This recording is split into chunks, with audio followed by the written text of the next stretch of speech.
Abusia for me mama kwa ba eleba Ghanatube so aha ena ensema ekoso ewo yen man Ghana mu no onsa ebeka alafo nsema ekoso ewo Ghana mu de edoso ye papa na eni soso mese makwa koboaboa ebi ano ede apel alafo yembohwi na enkotie ensem no na yembra.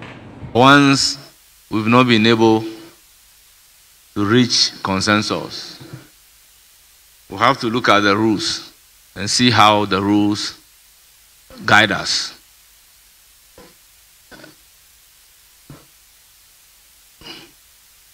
Honourable members, there was an issue at stake regarding the use of the dispatch box. So, in line with the rules, I will call on the majority leader to reinstate his position. I will call on the minority leader to respond. Then I will deliver a ruling. So, majority leader, you have the floor. Before then, permit me to acknowledge the presence of our revered children in our midst. We have a Palm Presby Basic School visiting us, led by Peter Edu, a teacher, and they are from Gomoa West. They are 69 in number. We also have Zenith Keys Montessori School. They are led by Holy Boedi, a teacher. They are from Ghana West. They numbered 50. On behalf of the House, I wish you a very fruitful visit to Parliament of Ghana. You are warmly welcome. Yes, Majority Leader.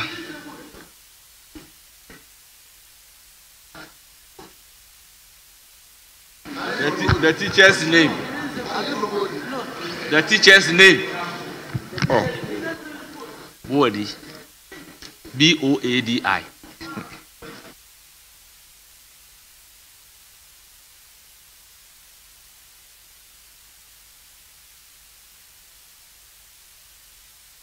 Majority Leader, you have the floor. Yeah, Mr. Speaker, I think Hansard has captured everything that I wanted to say. So, and in conclave, we all stated our positions. I think everybody knows what the position is. So, Mr. Speaker, go ahead and let's know what your decisions on the matter. Very well. Yes, Minority Leader. Mr. Speaker,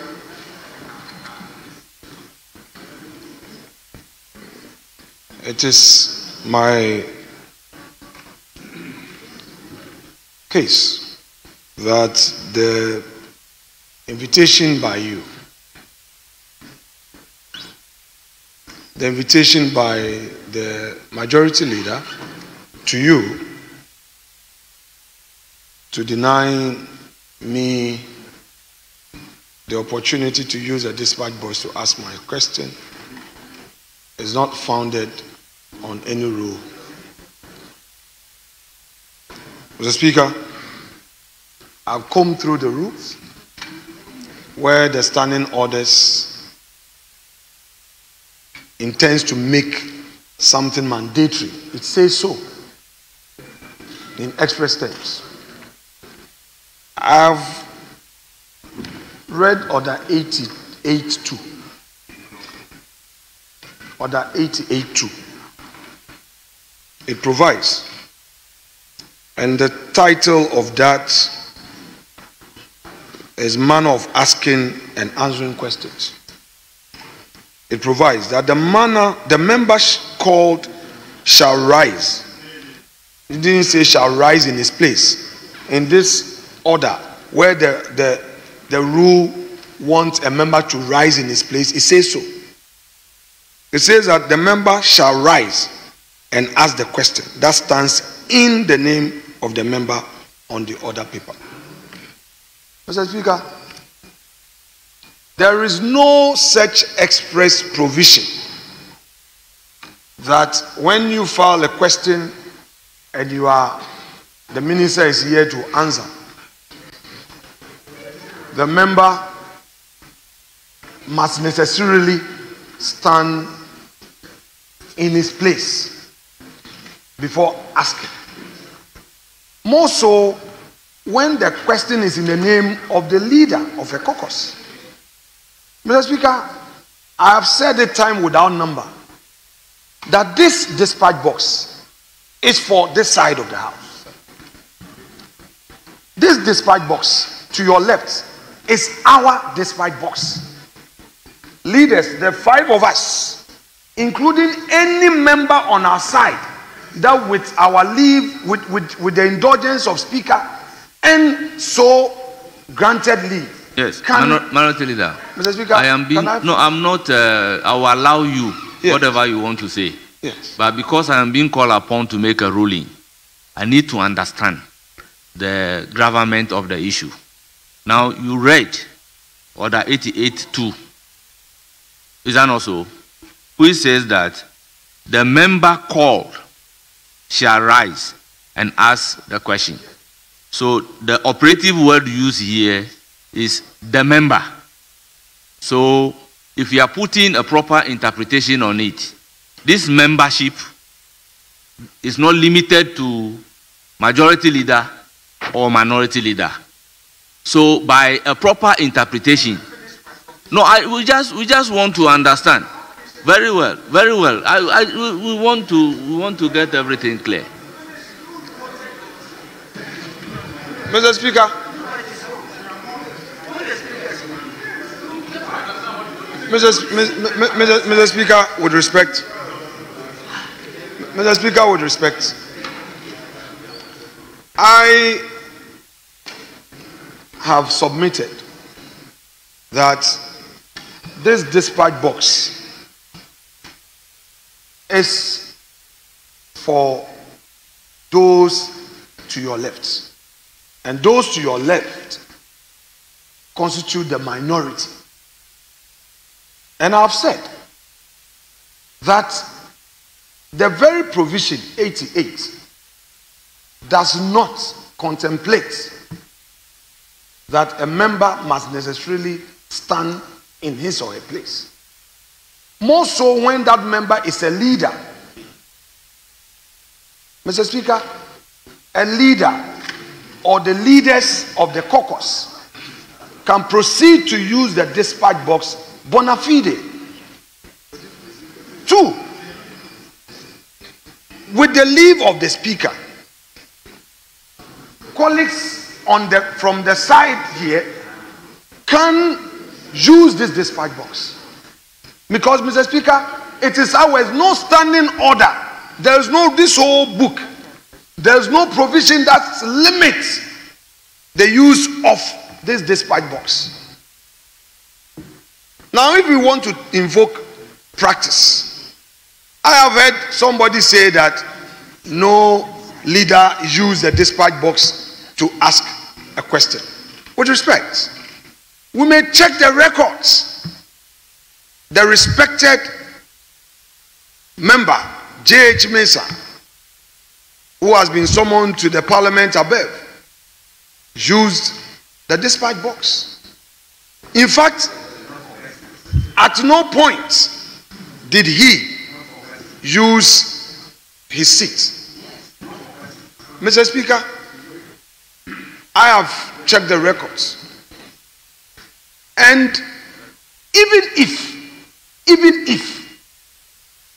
there is no precedence, it is my submission that there is no such rule that stops a leader from asking a question from the dispatch box. Mr. Speaker, is there any express rule that says that ministers, when they come here, they must use the dispatch box? But it is presumed that ministers may not even be members of parliament, and once they come here, they would have to address us from the dispatch box. Mr. Speaker, it is also presumed that the vice president, who can participate in our debates, upon coming here, will use the dispatch box, though such has not been used before. But if he or she comes, that is where they will use. Mr. Speaker, so this issue of all of a sudden the dispatch box on our side, not that we are crossing to use the dispatch box of the majority side, not that I'm crossing or any member wants to cross to use here. They say, hey, there is no precedent, the rule must be interpreted, and that this is only for statements and other things, not for questions. Mr. Speaker, I would want you to decline this invitation. However, if you want to make a ruling to, as it were, honor the majority leader, so be it. Mr. Speaker,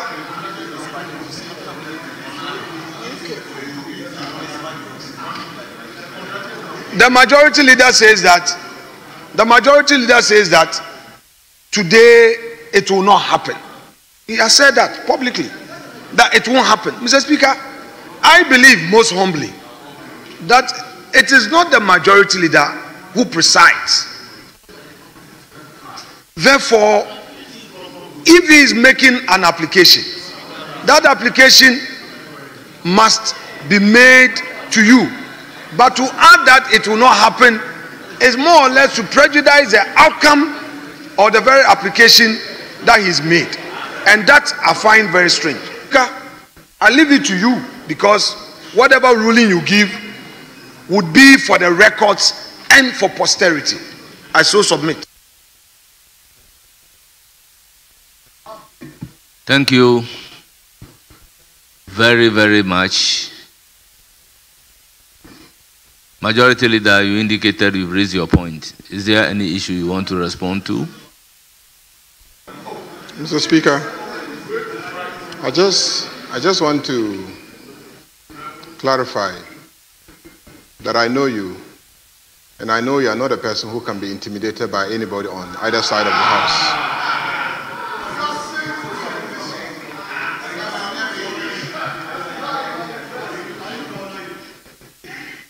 Mr. Speaker, I'm not the first person or the first leader to defy you and say I will not accept. Just last week, when I read the business statement, they asked questions, and it was getting elongated and time wasting. You ruled that business statement period should end and we should proceed to commence public business. He led his side. They defied all the rules of this House. They stood, they stamped their feet, they made noise, and made it impossible for you to run this House until you change your decision and allow them to continue asking questions. He did that. He did that. Today,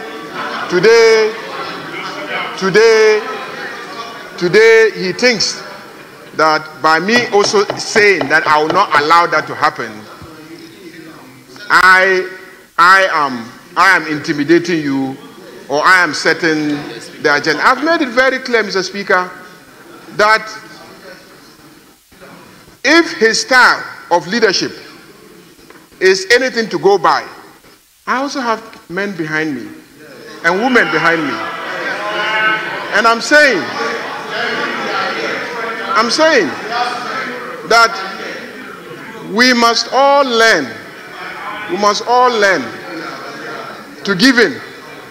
We can't run a system in which we will never give in. We can't. We can't run a system like that. So I'm saying that enough is enough. And I'm saying that today, this side of the house will not allow him to go to the dispatch box and ask his questions.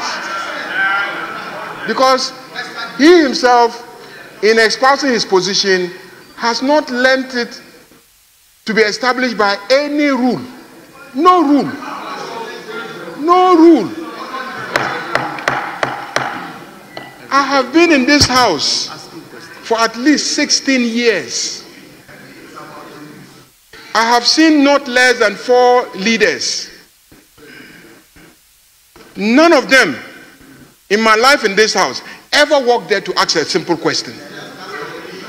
He has been in this house since the parliament began, I believe. Let him get up and tell us whether for the whole period that he was here, he saw any leader go there and ask questions. Mr. Speaker, we listen to Afenyo in silence. So, Mr. Speaker, my position hasn't changed. I'm saying that this, you see, when he is acting on behalf of his caucus, when you are acting on behalf of your caucus, and we all see it, it happens every day. When, for instance, the budget is presented, and all of you debate the budget, and it's a turn of leaders to go and sum up the debate and advance the course of their sides. I've been in this house, and every budget that has been presented, the leaders go to the dispatch box to sum up the arguments of their sides. The same way I've been in this house and I've seen. Honourable members, can we have some order? Let's listen to each other in silence. After him, if you have a submission to make, just rise on your feet. I will recognize you. Anytime the state of the nation is presented to this house and we vote on the motion to thank the president, at the conclusion of the debate, both leaders go there and then they conclude the debate. I've seen that. 16 years of my life in this chamber. I'm sure 20, 25 years of your life in this chamber. Mr. Speaker, I have been here for long to see that every week, every leader of this house has presented the report on the business of the house from the dispatch box. I have seen that. But as for every leader, the minority leader walking there every day to ask his questions, I have not seen it before. I haven't seen it before. And it won't start when I am leader in this house. It won't start. So please, if you are acting on behalf of your caucus, you go there. If you are asking a question as you, Honorable Afenyo Markin, asking a question as any other ordinary member of this house, you will stand there and ask the question, because even I, when I'm asking a question, I will stand here and ask the question. Members, reference has been made to 2 provisions in our standing orders.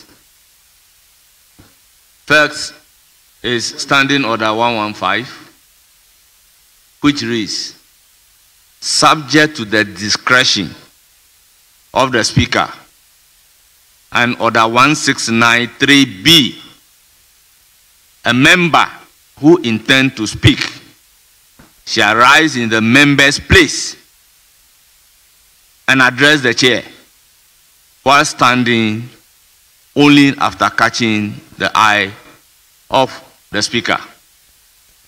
Here, there is an expression relating to the discretion of the Speaker and a member rising at his place to address the chair. Exception has been made to this rule by the proviso to Order 1693B. What then is Order 1693B is saying? Our members, let's look at order 169 together.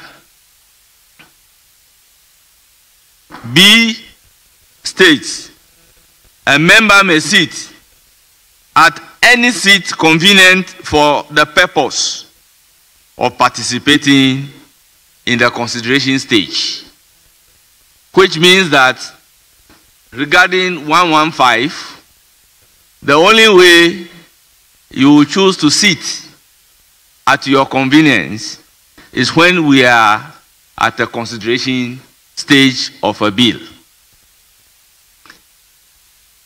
Honourable members, it is clear that the practice is you rise at your place to catch the eye of the speaker, except when we are at the consideration stage of a bill. Now, order 88, 1 states, at question time, the speaker shall call successively each member in whose name a question stands on the order paper. 2, the member called shall rise and ask the question that stands in the name of the member on the order paper. Reference is made to 88.2, which I will take again. The member called shall rise and ask the question that stands in the name of the member on the order paper. Honourable members, this provision is not saying that the member called should rise and move to the dispatch box. It states clearly that the member called shall rise and ask a question that stands in the name of the member on the order paper. Honourable members, if you interpret this particular order to mean that you can have the right to use the dispatch box as argued, then it means that any member who has a question to ask, when the member is called upon to ask the question, that member has a right to move to the dispatch box to ask the question. Honourable members, I do not think that is the intent of the rules. I owe fidelity to the law. I cannot interpret this particular provision to mean if a member is called upon to ask the question, you won't rise at your place to ask the question, but you have to move to ask the question. Honourable members, let's get the distinction clear. When a leader of the house is making a ceremonial speech, the ceremonial speech is making it in his capacity as the leader of the house. If a leader of the house is concluding a debate, the conclusion of the debate is on behalf of the entire house. It may be a state of the nation, debate on the state of the nation, or a debate of the budget. You are doing that on behalf of the house. Therefore, if you file a question as a member of parliament representing a good people of Akachi South constituency, though I am a speaker of parliament, I will have to rise at my place to ask the question, because I am not acting as in my capacity as the speaker, but I'm acting in my capacity as the representative of the people. Honourable members, standing order 5 is very clear, if I may read. 5.1. Subject to the provisions of the Constitution and any other enactment, where there is doubt, this order shall be interpreted by Mr. Speaker. 2. In any case not provided for in these orders, Mr. Speaker shall decide on a procedural question. 3. In exercising the power conferred under this order, Mr. Speaker shall act in accordance with the Constitution. Having taken the totality of the circumstances into consideration, my rule is that any member who is acting in his representative capacity, but not in a capacity of the caucus, would have to rise at the member's place. If it is question, you ask the question. If it is debate, you do your debate. Accordingly, I rule that minority leader would have to rise at his place and ask the question. Thank you very much for giving me the opportunity to rule on the issue. Ebusiafo insama etwegum ewo Ghana no eno ena ukotie ene bi so ohwe no measure say all comments no ebebre me ewo comment section na megibre akenkan ni na ede amofefefe me ka wo say aha Ghanatube insama ekoso ewo yeman mu onsa ebeka enti ene na dofo on subscribe ya subscribe mami na hit notification bell no for more updates every 2 months na wenya ne interpass remember we free say over like a videos ni na vin so wa share ede amaye sisi ade odofo sini account